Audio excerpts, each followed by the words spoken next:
By the way, first of all, I should say just thank you very much for reaching out. I really appreciate it. In my own I work half time for WSET and half time freelance, and I just don't have that many connections freelance, and obviously most of them are European. So, but on the other hand, Piedmontese wine is massively important in the States, Yeah. and it's a much bigger market than our UK market, for example. I know it's a bigger country, obviously, but I think the levels of understanding, etc., are also higher in the States. So I do appreciate a contact with the States. That's really Of what I'm course. trying to And say. Yeah. I think that's honestly just a good spot to start if we can. Sure. Yeah, David, thanks for coming on. I was happy to reach out to you because listeners of the show will know I actually got my start down my path learning about wine at Italian Spot. It was the first spot that I really started studying and thinking, oh, this is something interesting. I can get into this. Yeah. One, because it was so frustratingly complex. And like no matter how much I read about the grapes, even all the info I could find, sometimes you'd find blends that seemed to defy even what was listed. And so it's just like the rabbit hole goes all the way down. So I've been endlessly fascinated and frustrated by Italian wines for years. So Yeah. yeah. Join the club. I know, yeah. So for the listener, because we just kind of jumped in there, you are probably the perfect person to talk to when it comes to Italian wine. Do you mind just kind of giving a brief outline of how you got into this world and kind of your background in wine? Sure. Thank you. Yeah. Well, thank you very much for having me on. Yeah. So as a young adult, I drank French wines, as most people in the UK do.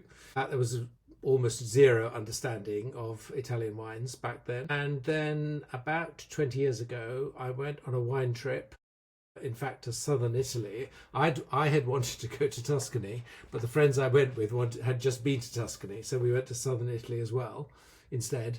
And I was just bowled over by this. I think actually meeting the producers, finding out about local varieties, seeing the landscape, all those things, I just thought this is absolutely amazing. So that was really the moment when I suddenly got beyond this is a nice drink to thinking this is an actual subject that you might really want to delve into. And then, so that was about 20 years ago. And then I decided, because my wife and I kept going to Italy and on holiday and being frustrated by not learning the language, we decided that we would learn the language. So we took a month, went to Italy, deep dive into a very intensive course. And that led in time to me offering classes to fellow students who were learning Italian, but about Italian wine, because they were going out in the evening. They had no idea what these grape varieties were, how to pronounce half of them. Yeah, exactly, all that stuff. So that got me in a very, very informal way into wine education. I had zero qualifications at this point. And then when I had done that for a couple of years, I thought, well, if I'm going to go on doing this, I really ought to have a qualification. I really ought to do some formal learning. So I then started on the WSET ladder of qualifications. I was working in central London at the time as a sort of academic administrator, so world apart from wine. But it did give me the chance to go to the big school in London where the WSET has its headquarters. And I went through all the qualifications, finished up the diploma there, and then went on and did a couple more years wine study. At which point, a job came up at the WSET to work on the diploma textbooks. So just for a brief bit of background to all that, weirdly, the WSET has wonderful books for its lower level qualifications, but until 2019, never had a proper diploma textbook. And if I'm honest about it, the reason why they didn't have it was because they just thought it was just such an impossible project. It's just so huge. So eventually they decided to create an extra post, which was a post which I got. And so I spent 2015 to 2019 with my colleague writing the first ever full set of diploma textbooks. So that's how I got into wine education, into wine writing. I have a research and academic background, so I absolutely love that side of it, learning about things, just applying it to wine on this time rather than to all sorts of other much more abstruse things. Are you familiar with the concept? It's the Japanese word ikigai. No? Tell me about ikigai. I'm sure once I describe it, you'll recognize it. But it's those 4 overlapping circles of like the things you're interested in, the things the world will pay you for, the things that like Yeah, so like the job that you would do happily, like it sounds like you kind of found that middle circle. It's like I love Yeah, wine, I love drinking wine. I'm able yeah, to write. People like yeah, writing. Like it's yes, like you just that's check right. boxes off and yeah, Yeah, that's cool. yeah, yeah. I do understand the hesitancy and the difficulty of writing the diploma and like so I'm mostly CMS because I work in restaurants and Yeah, I've kind of grown of up in course. that world. They likewise have no like guidelines really for the master's on. They have no guidelines for anything. They just kind of tell you these are the standards. Good luck, find your own resources. Like when you get to that highest level, it is almost hard to put together a textbook because it is so exhaustive. Like Mm. how long? Like I've never seen these, but I have to assume they're probably pretty thick books. So if I tell you that, yes, I mean, yes, basically is the answer to your Yes. question. So D3, which is Wines of the World. So basically the diploma has a very strange structure in which it has a lot of smaller units. So like wine production, sparkling wine, fortified wine, and the business of wine. And then it has this big unit, which is half the entire qualification. And the textbook for that is 600 pages. Yeah, about what I'd think. Yeah. So it is, yeah, I mean, that's one of the things we discovered when we wrote it, that it was as challenging as we thought because people struggled with Wines of the World, and totally understandably, and then we struggled with it. We had to write Yeah. about it. So yeah, there we go. Yeah. One of my favorite wine quotes. Do you know Kelly White out of Napa? Mm-hmm. Yeah. So in her Wine Confident, she says, "Wine loves its contradictions." And it's like, I assume if you're being exhaustive, every single pathway, it's like, yes, but there's also this weird XYZ and this weird, Yeah. yeah. Yeah. Yeah. So No, I can only absolutely. imagine. Yeah. What got you People into keep Piedmont? people. Sorry. Sorry. Yes. Okay. Let's just reinforce the Italian wine point. Sure. So yeah, having visited the south, I then and had done these informal classes that they were in Tuscany. So I got to know Tuscany very well. I still love Tuscany. I had the pleasure of taking a group to Tuscany, this group of Americans actually, with the Wine Scholar Guild, to Tuscany this last spring. And so when, having done this ridiculous job of being one of the main writers for the diploma, the only drawback about writing for the diploma is that you have to be fair to all the regions in the world, all the principal regions. You can't suddenly think, right, I'm going to write a long section about X because I'm interested in X. So I think I worked out that I had 10 pages about Piedmont or Piemonte in the diploma. That's like your introduction in the book. That's right. So it's quite funny because the book then ran to 400 pages. It wasn't supposed to, but hey. And so then after I'd finished studying and realised I wasn't going to do anything else of that sort and the diploma was sort of set up, I thought, well, what do I really want to do now? What I really want to do now is to write an in-depth book about one Italian region. So then, and therefore, my wife and I sat down and we discussed what this region was going to be. And the three obvious candidates, well, Tuscany would have been the absolutely obvious one because I knew most about it already. I love Campania and Basilicata for the great white wines of Campania and Aglianico in Campania and Basilicata. But it would have been quite niche to do that. And then obviously I love Piemonte. And so in the end, Janet said to me, she said, I think you need a new challenge. Why don't you do Piemonte? So I said, okay, fine, let's do that. So I to be honest, I did not understand what I was undertaking. Because I made exactly the same mistake that everybody makes, and that is that Piemonte is basically Barolo, Barbaresco, some Barbera, Little Cortese, a bit of this and the other, and that's it. It turns out that is not it at all. There are 60 denominations, 60 appellations in Piemonte. There are 80 registered grape variety, about which are 60 native grape varieties. And the thing that is really, and you kindly read my book, the thing that is really different about my book is that it treats every denomination with the same seriousness as people normally give only to Barolo and Barbaresco. Of course, the section in the books on Barolo and Barbaresco are the longest sections, but only reasons, yes. only marginally so. But the real point is that, it deals as much with, Colli Tortonesi and therefore Timorasso in the east, with northern Piemonte, with the sparkling wine traditions of Piemonte, which are fascinating and I don't think anybody has ever really researched before, with local varieties in the Western Alps. It's just incredible, the riches of the Piedmontese wine scene. The valleys of the Alps was the one where the more I read it, I was like, I know nothing about this. I know nothing about these grapes. I've never heard of these grapes, No. Yeah. No. It's No, that's absolutely right. And it was quite obvious when I went there that no English speaking, I mean, I do speak Italian, but no English speaking journalist had visited there apart from Ian Dargater. Now, Ian, I'm sure, as you know, wrote The Native Wine Grapes of Italy, has another spent big book. 30 years in Italy, knows more about Italian wine than probably anybody in the world. But they had no concept that a visiting journalist might need to do more than one visit on a day. They would just say, "Oh yeah, come along. I'll be here anytime. Whatever." No. I need to do. If I'm coming up to the Val Susa, I need to visit 3 or 4 wineries on one day. So it was wonderfully refreshing, naive, beautiful place. All those things, but completely unknown. And yeah. So I'm very pleased to have written about them. It's both the blessing and curse of being someone who's a trailblazer. You have to teach them the ways, but also you get the unfiltered view of a region. Yeah, absolutely.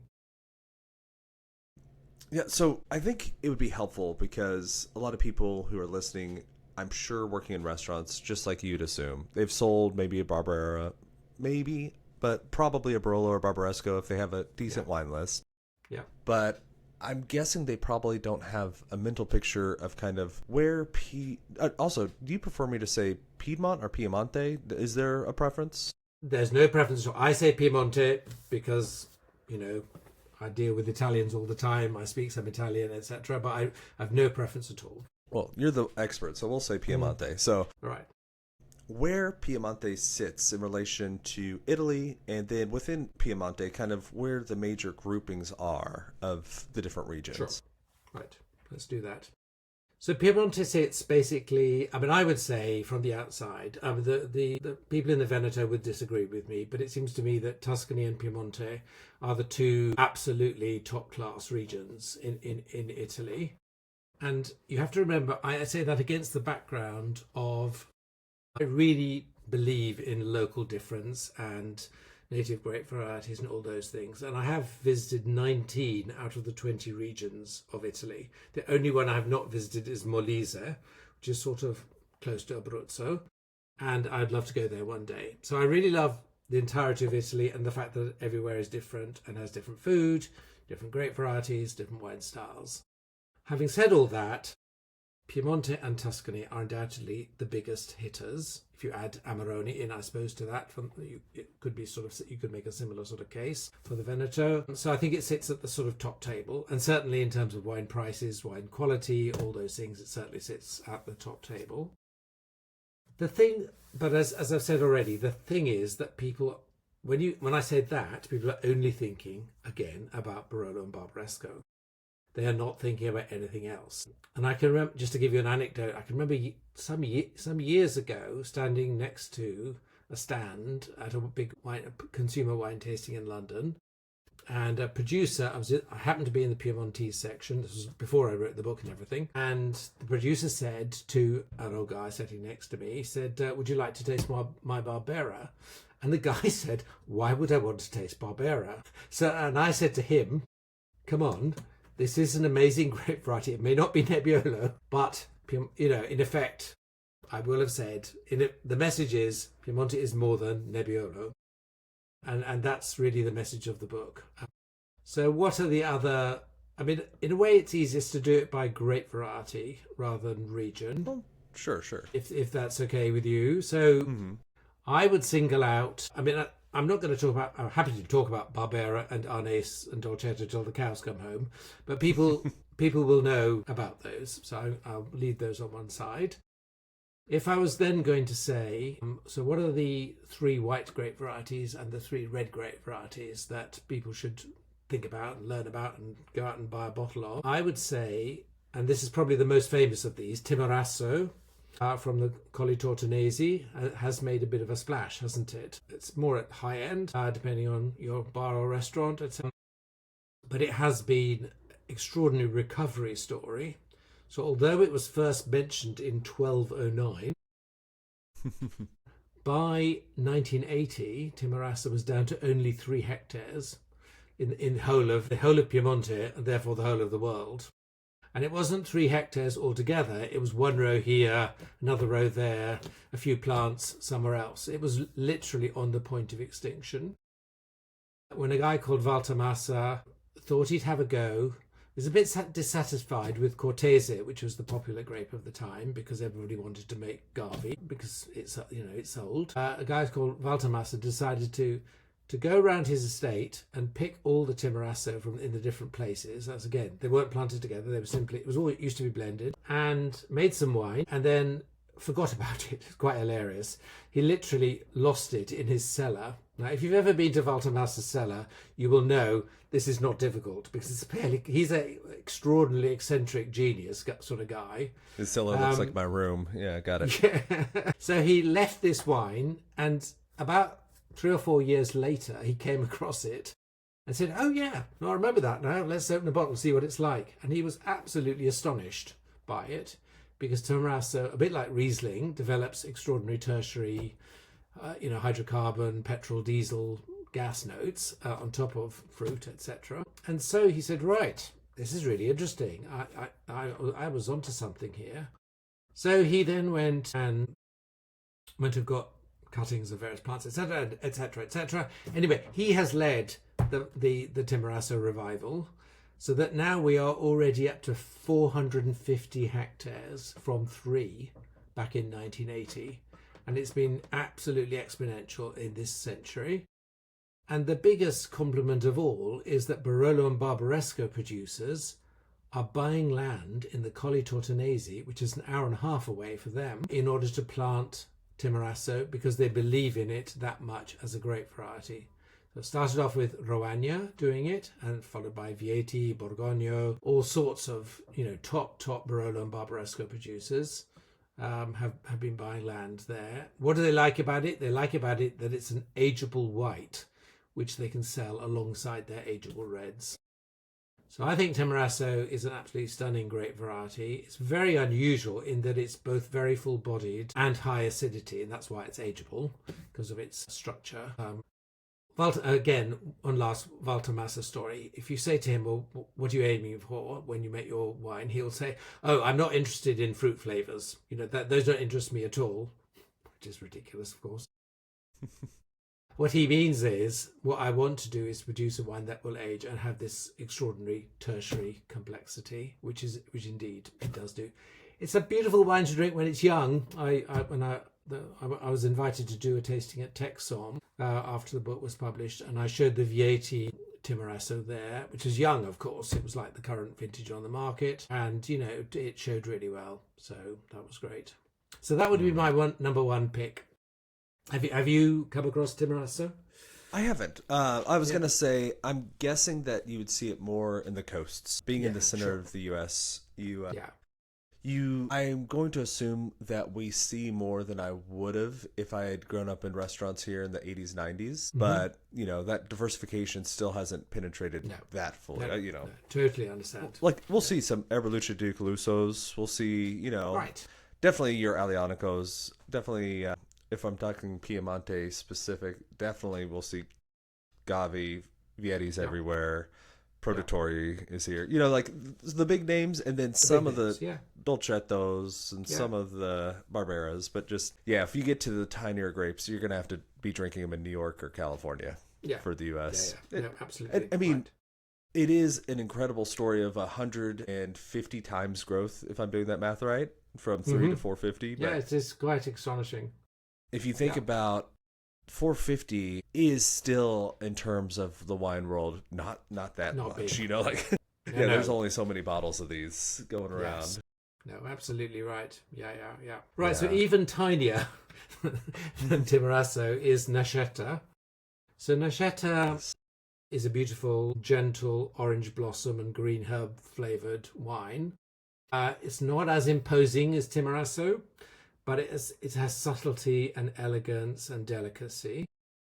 The difficulty for Nascetta is that it's basically the variety of one village. So we're quite, as Ian Dalgety likes to say, we're quite used to, thinking about Malbec as being the grape variety in Argentina, or, varieties associated with the whole country. Okay. Whereas at the opposite end of the scale, Nascetta is associated with one village, Verduno, and that one village is, Novello, not Verduno, and that one village is in the Barolo DOCG. So Novello is one of the 11 villages of Barolo, and therefore this one, I think, although it has one big advantage and one big disadvantage commercially.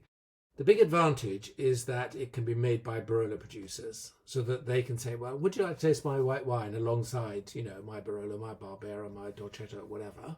So from a marketing point of view, that's great.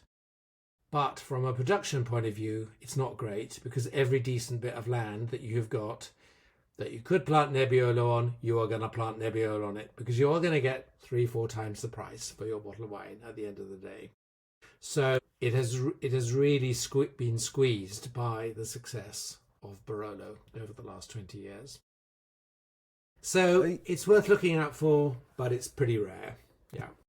It's a story that you see in any wine region that is successful. We have the same problem with Napa and Cab, because there are plenty of regions and plenty of spots where non-Cab would do a lot better, but it's almost economically reckless to plant anything else when you can get such a high premium for it. Yeah. So, that's exactly right. Yeah. One cool thing for those of you who haven't read the book, he has a chart in there, and it's 2 different vintages. I think it's about 15 years apart, where you have the grapes grown in the past versus the present, and you can see most of them are going down. Some of the whites have gone up a little bit, but Nebbiolo is the one that really shot up in that last change. Absolutely, yeah. Nebbiolization of Piemonte. Yeah, that's right. I have a profound interest in the whites. In fact, if anybody has a subscription to Decanter Premium, I know it's an English magazine, but some people might.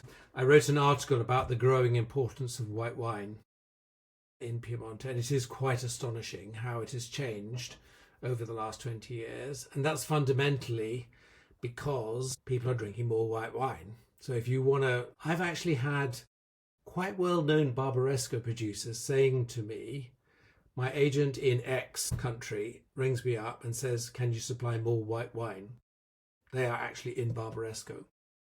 Mm-hmm. So it's been a really interesting story alongside, you're absolutely right, alongside the rise and more rise of Nebbiolo. The other category that has done really well are the white grape varieties. So that's another whole story. Okay, on to the third of those 3. And I was delighted to hear you mentioning Erbaluce di Caluso, which is one of my absolute favourite wines. And Erbaluce is just such a fantastic grape variety. Again, it is not a big, imposing white wine. It is subtle, floral, lemon, green apple, and some almond notes. And then this amazing racy acidity. That's the real marker of Erbaluce. Are these subtle aromatics, medium body, and then this incredible, brilliant acidity. And as a result, it's extremely versatile as a grape variety. It's another ancient grape variety, perhaps not quite back into the 13th century.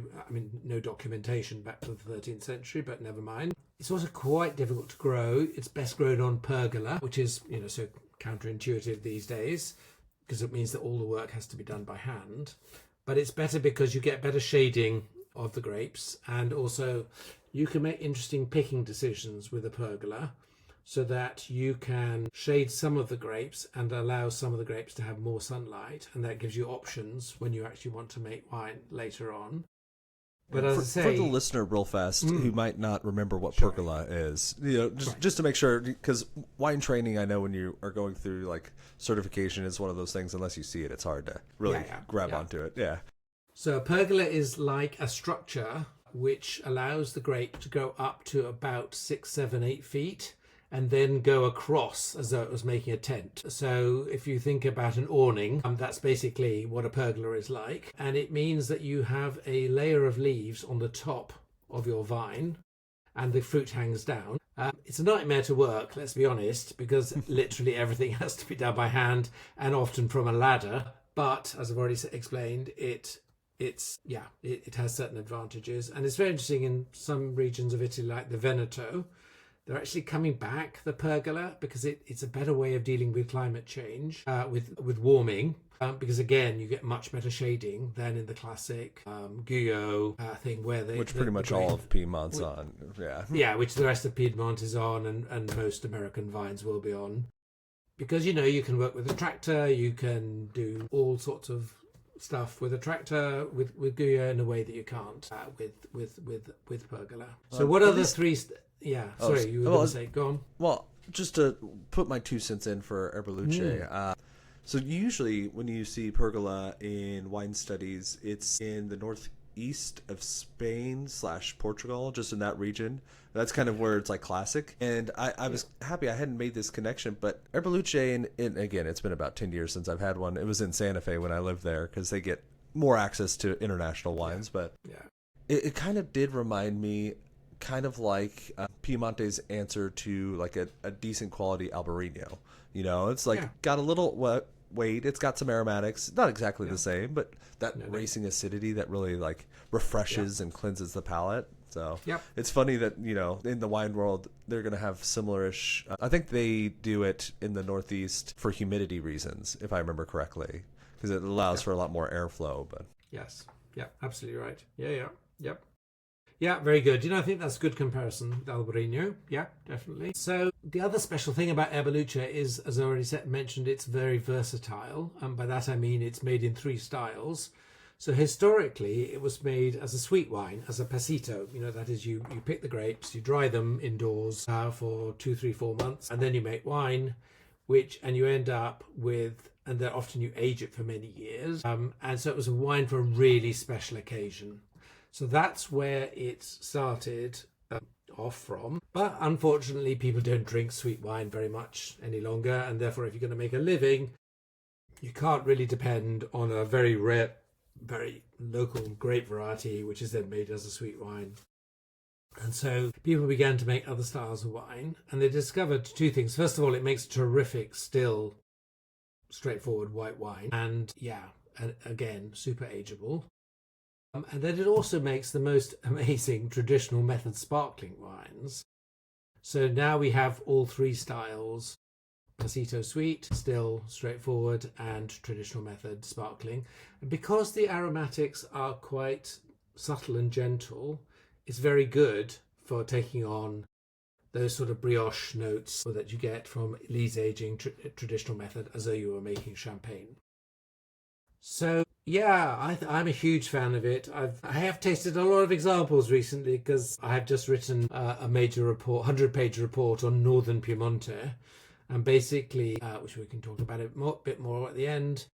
Basically, it is the white grape of Northern Piemonte. And Northern Piemonte is very traditional. There is very little Chardonnay or Sauvignon or anything of that sort in Northern Piemonte. So if the wine is white, it's going to be Herbaluce, basically. So those would be my 3 recommendations for native white grape varieties. That's awesome. Yeah, and, that's great to have what to search for, too, especially considering that, if you say are really versed and excited about Italian wine, you probably have gone for like a Cortese. You probably have got some experience, but you're not going to have been looking necessarily for Herbaluce or even like the more niche grapes. So that's cool. Yeah. That's super cool. That's right. Well, one note about Cortese, one of the things I discovered when I went to Gavi for the book was that the very top estates keep some of their bottles back. And so they you can taste them as aged bottles.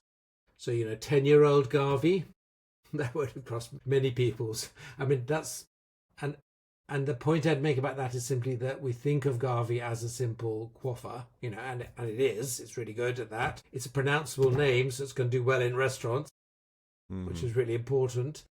Well, Roero is only one step more, but still, yeah. But it also, at the very top end, has got ability to age, which is partly the acidity again. It's a common characteristic of most white grape varieties in Italy. Very high acidity and therefore ageable. Yeah, so yeah, just one word about Cortese.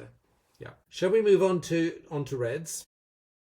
Sure, yeah. I'm like, you're the master, so I'm following your lead. I have some questions to ask you, but I'm just kind of soaking it in. I hope the listeners are too.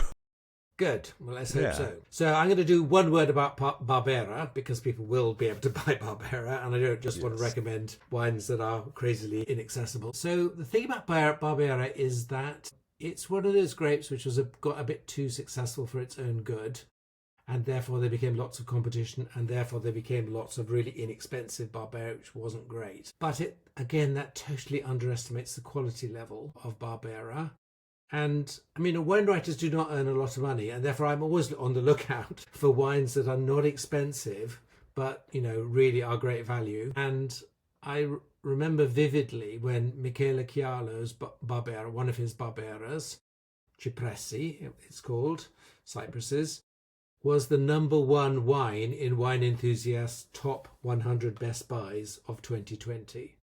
Now, if you think about a wine that costs, I don't know how much it costs in the States, but this is basically, there are 4 tiers of Barbera at Michele Chialo. This is not the absolute entry level, which is a perfectly good everyday wine. This is the second tier. It is not, the expensive wines from the best plots. This is a wine that made 30,000 bottles of, and it came out as number one in the Wine Enthusiast top 100 best buys in 2020. So I think Barbera has remarkable quality potential, both at an inexpensive level, and then, of course, at the super, top end, Chialo, Brida, all these guys, they are amazing wines. And Barbera's only problem in life is that there's Nebbiolo in Piemonte as well. If we didn't have Nebbiolo, people would rave about the top Barbera wines. But because we do have Nebbiolo, it gets a bit overlooked. So that's my little plug for Barbera. Let's think about, and then, this is where it gets really exciting. If you like finding something really obscure, here are 3 great grape varieties that make remarkable wines and remarkably different wines. So there's a grape variety called Grignolino, which is pale ruby.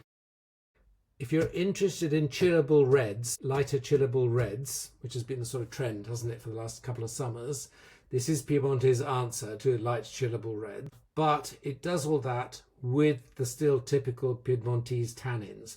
Not tannins like in Nebbiolo, but proper tannins. So it's very food versatile. It goes with a wide range of dishes, including some, perhaps not with a steak, but, with anything that's less meaty than a full-on steak. Grignolino would make a great bottle. But equally, you can just sip it, chill. You can chill it, as I've already said.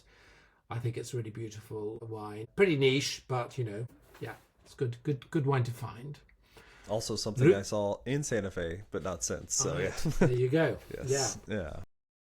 So my second option, I always show these two together, like I did do when I went to Dallas, sort of Texom. So I always do Grignolino and Ruquet together because they could not be more different from each other.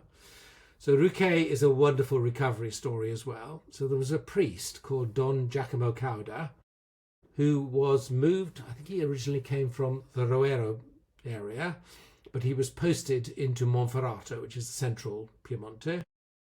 And as part of his stipend, he was given this vineyard of grapes, which would have been totally foreign to him. But he, being a good man and needing some wine, he looked after these grapes and made wine from them. And he left us this wonderful quote where he said, "God forgive me for having sometimes neglected my ministry to devote my energies to the vineyard. After celebrating the Mass, I used to change my clothes quickly and climb onto the tractor. But I know that God has forgiven me, because with the money earned from the wine, I created the oratory and renovated the rectory." So he has this wonderful self-justification for spending lots of time in his vineyard. So basically, Don Giacomo Cauda kept Ruquet alive as a grape variety. And then later generations came along, and a producer called Luca Ferraris took over that vineyard and made wine from grape variety. And I like to call this red wine on steroids because it is just huge in every dimension. It's intensely aromatic. It's like, rose petal, red fruit. There's all this stuff coming out of the glass at you. High in alcohol, high in tannins, full-bodied. It can often be 15% alcohol, so this is not your light chillable red. Mm-hmm. But every time I have shown it to people, they have really been impressed by this wine. And there are two famous brands, both of which are available in the US, because I had a quick look. Luca Ferraris, as I mentioned earlier, imported by Skurnik. I know these are mostly coastal, but there'll be somewhere in the States. And Montalbera from Soil Air. Somebody is taking a punt on a really, really distinct. If you think about a Shiraz, a Barossa Shiraz with Italian tannins, that'll give you an idea of what Ruquet is like. I was actually kind of thinking northern Rhone in my head. So yeah, but maybe that's just not as big. You need it just to be bigger. It needs to be bigger. It needs to be it could be like some traditional Californian cabs, for example, in terms of weight and all that. But with Italian acidity and tannin to go with it. But hugely aromatic. I mean, that's the really unusual thing. Piemonte has a whole range of aromatic red grape varieties.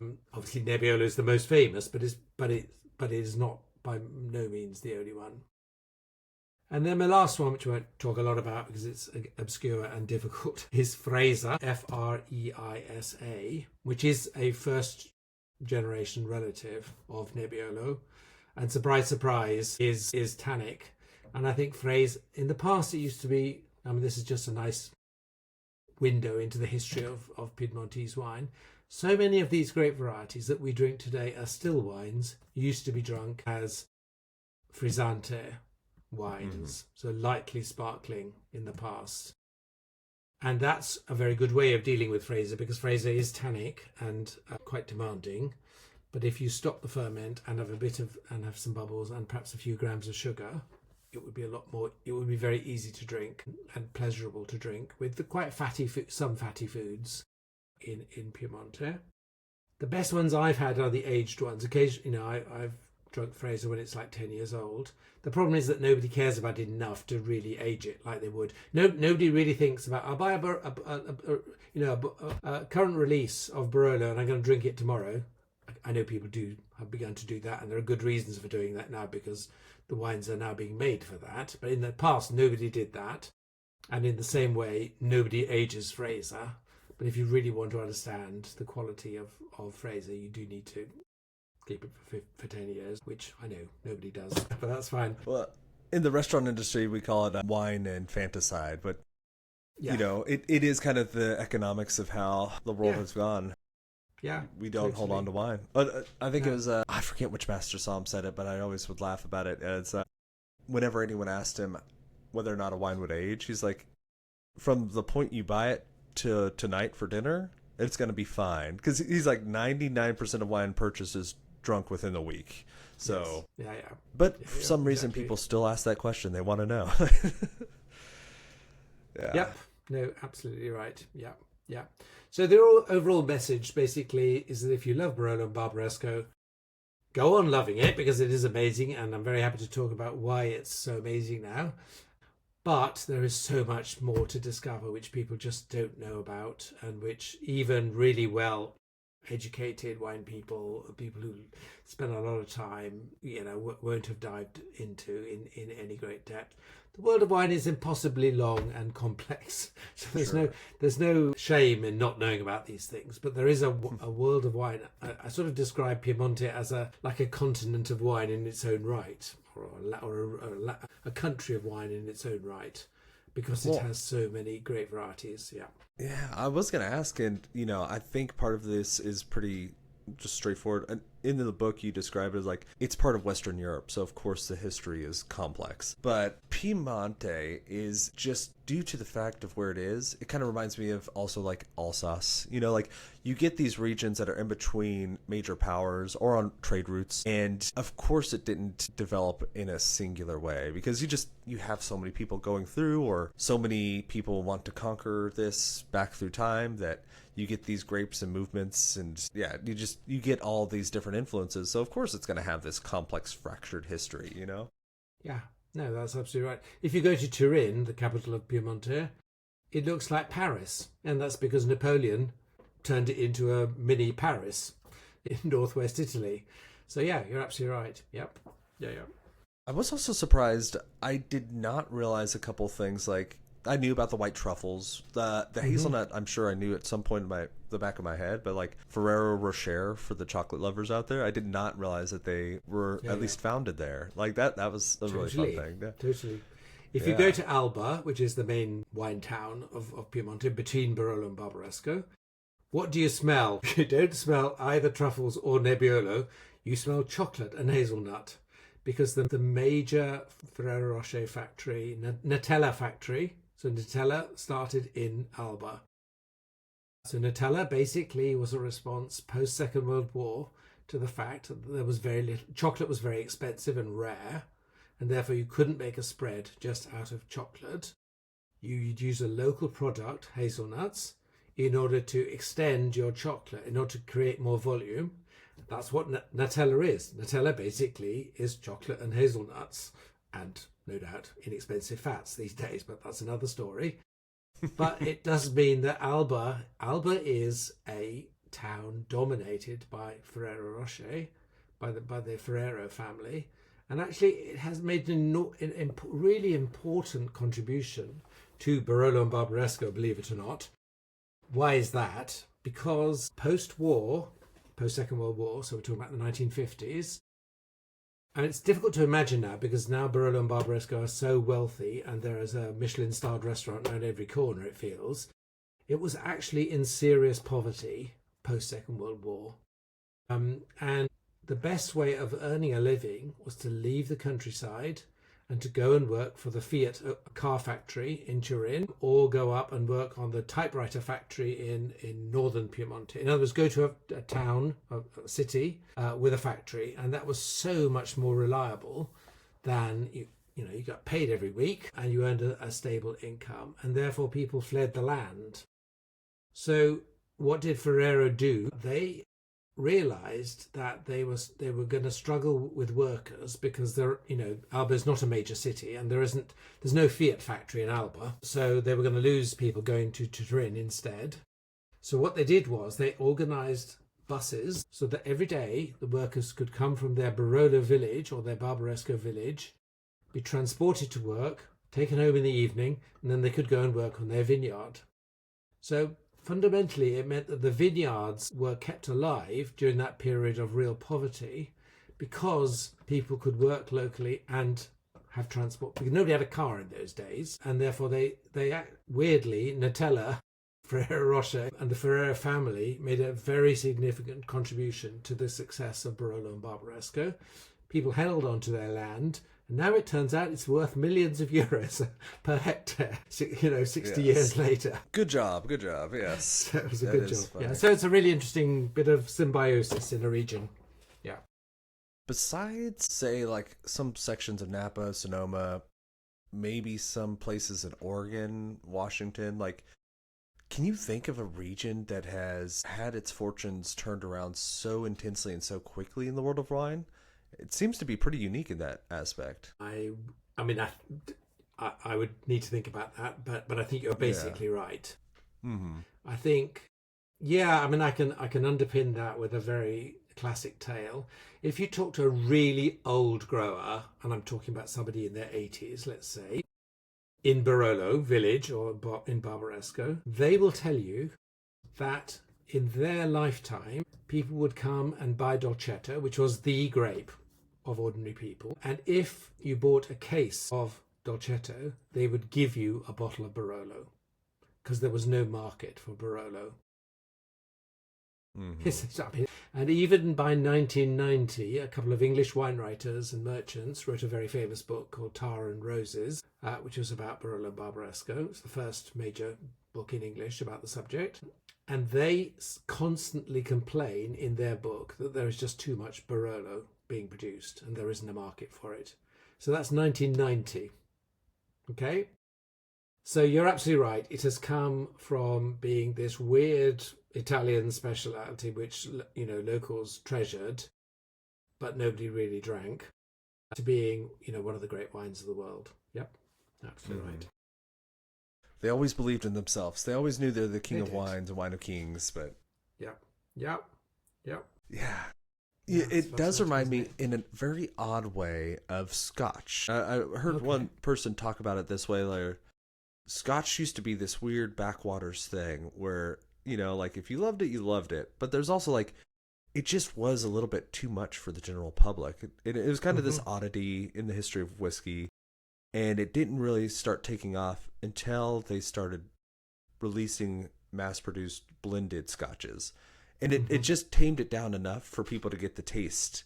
And then the interest came back where it's like, I've gotten hooked on this flavor. I want more. And now you have all these things. Because like it or hate it, Barolo is very similar. Like, if you're sensitive to acid or tannin, you're not going to have a good time. And I think a lot of drinkers are until they become mature. And so, like, it's definitely not the, like, introductory wine. It's where you go to find out if you're really in love with wine. Yes. Are you ready to take this seriously? Yeah, absolutely. And that's been one of the nice developments. Both Barolo and Barbaresco have become more drinkable, but also the category of Langhe Nebbiolo, which is like a sort of second wine for Barolo and Barbaresco, has really grown in the last 20 years. And if you want to introduce Nebbiolo to people, that's the place to start, because it's less extraction of tannin. It's made to be drunk young, and you get all the aromatic complexity of Nebbiolo, but without that massive structure.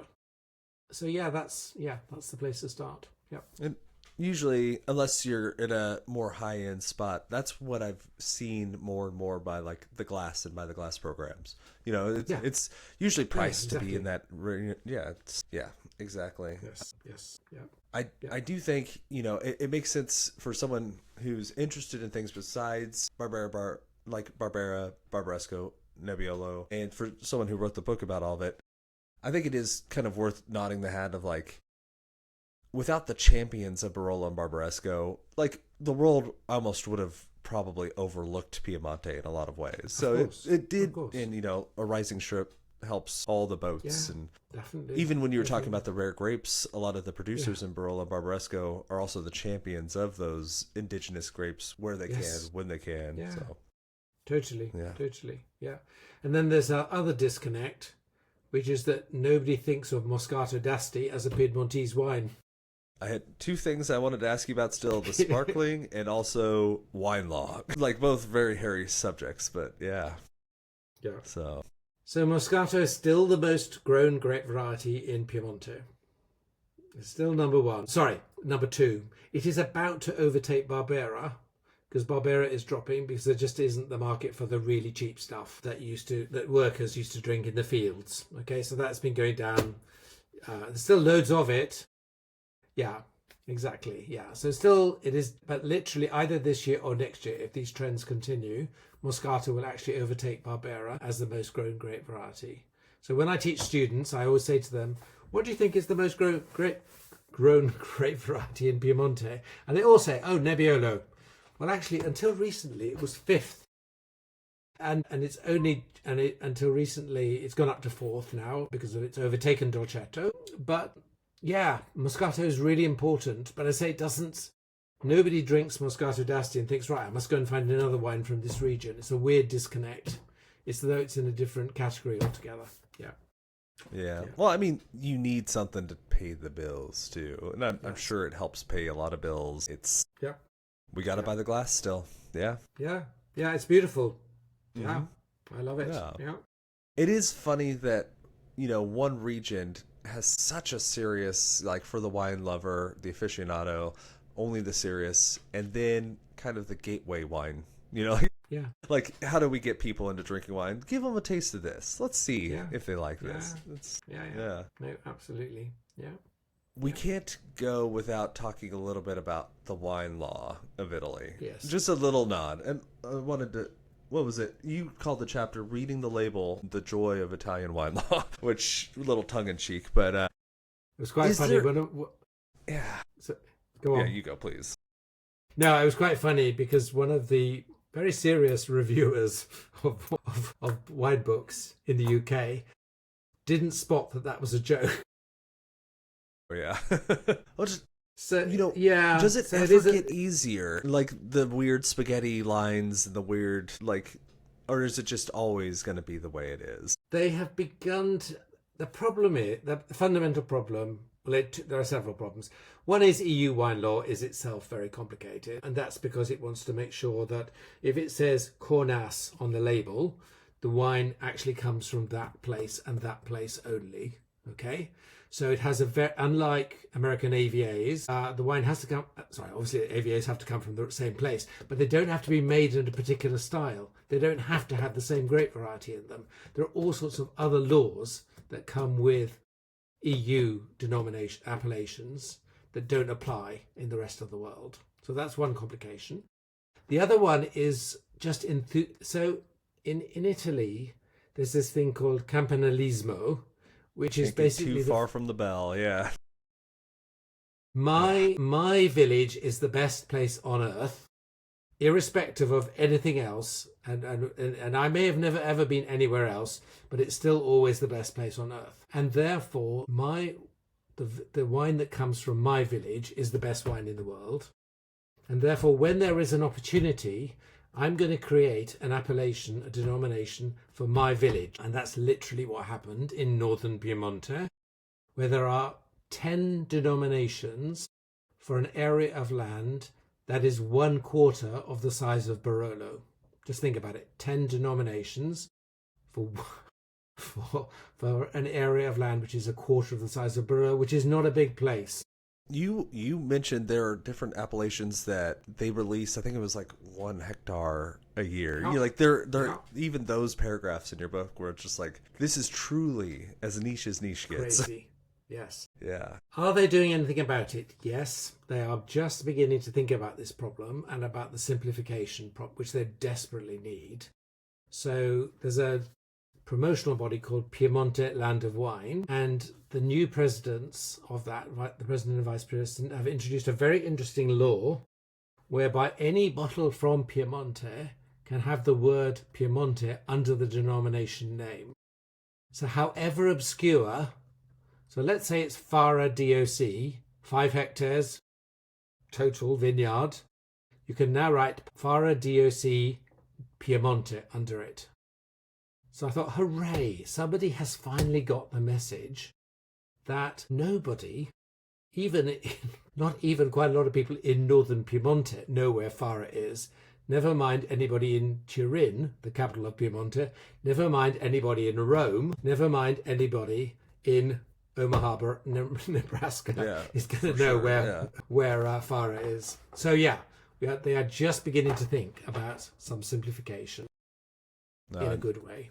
Yeah. Conjunctive labeling is, I think, one of the things, even if it was contentious, that Napa got really right, that I think other regions should, because like it or hate it, Napa has a brand, and the more they insisted on the conjunctive labeling, like with Piemonte, the more the brand stuck, and now people know it. And like, if you don't have a brand, if you have this little 5 hectare appellation, then that means nothing to the consumer, and even the most, like, what's the information you have about the bottle, the name of the bottle, the picture on it, and the price. And you don't want to get to a place where the only competition you have is price of bottle, because that's never going to work out for a whole region. No, exactly. Yep. Good. Can I talk a little bit just about northern Piemonte as a sort of subset? Yeah. So northern Piemonte is very interesting because historically it was much more important than Barolo and Barbaresco. So in the 19th century, this was the wine growing area of Piemonte, and it was the Nebbiolo area of Piemonte.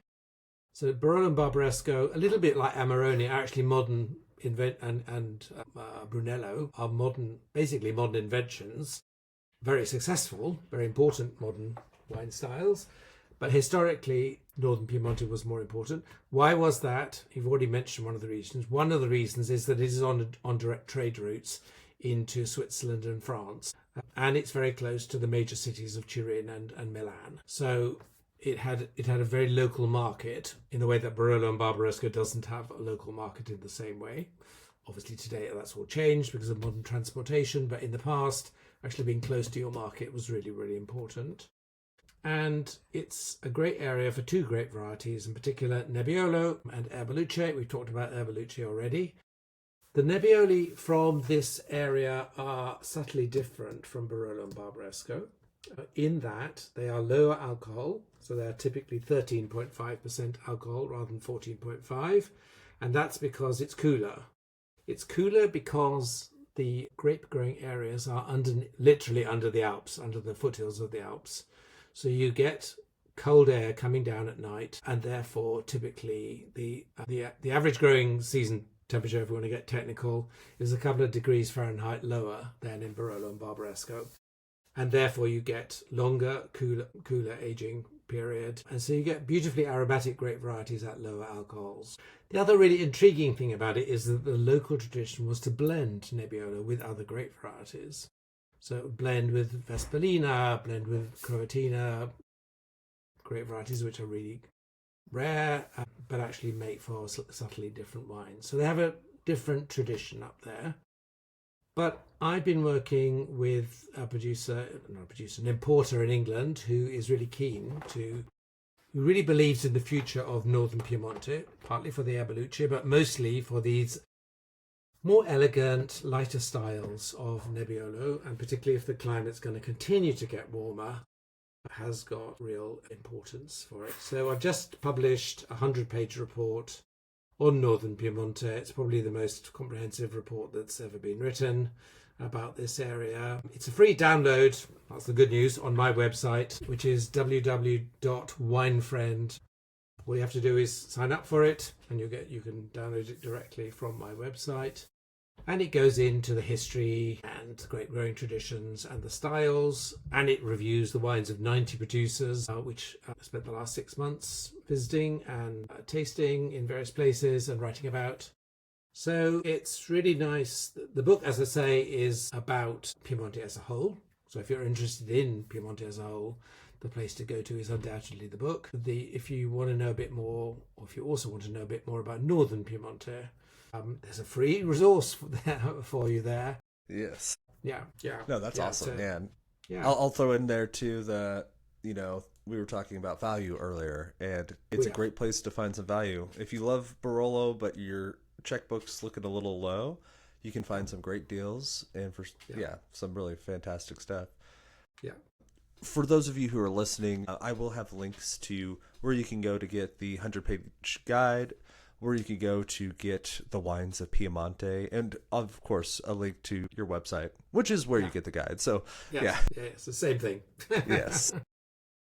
Before we do say au revoir, because there's just so much we could keep talking probably all day. Are there any words of wisdom or anything you want to leave the listeners of the show with? Yeah. If you're thinking about a holiday in Europe, do consider going to Piemonte, because it is the most amazing both wine and gastronomic experience. It has one of the...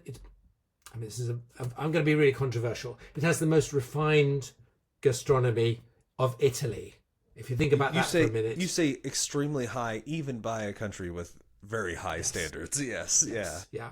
So there are the most amazing restaurants, local dishes, etc., etc. It's not a classic tourist place, so if you want to go somewhere that has great wine and, you want to do all the tourist stuff, Tuscany has more to offer, okay? If you want food and wine and a bit of culture, Piemonte is amazing. And then my second word would be, of course, go to Barolo or Barbaresco, obviously, but go to one other area as well. Just go to central Piemonte for the great Barbera, go to the Colli Tortonesi for Timorasso, go to one other place, because, as I've said multiple times, there is so much to discover, so much fun to have, and it's much cheaper, of course, than Barolo and Barbaresco, which have become, by European standards, relatively expensive places because of all the investment, the interest, and all that. Yeah. So it's a great place to visit. I'll echo that because, I haven't been to Italy, but because I do live in America, I've of course had to make the trek to Sonoma, Napa. And, that was fine. I had a great time there. It's beautiful there. I also went to Lodi. Like a little bit more inland, a little bit more less well known, a little more backwater, a little more like growers around.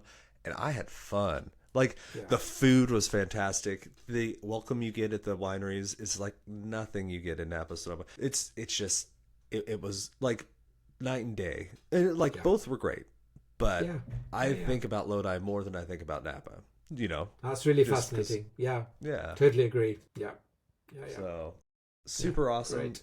Yeah, those of you listening, go out and buy this book. It is dense, but if you want to know about the Piemonte, you work in a place that sells Piemonte wine, it's the guide. So you just got to go for it. And David, thanks for taking some time coming to talk to us about wine and all sorts of things. And hope we didn't touch on Nebbiolo too much.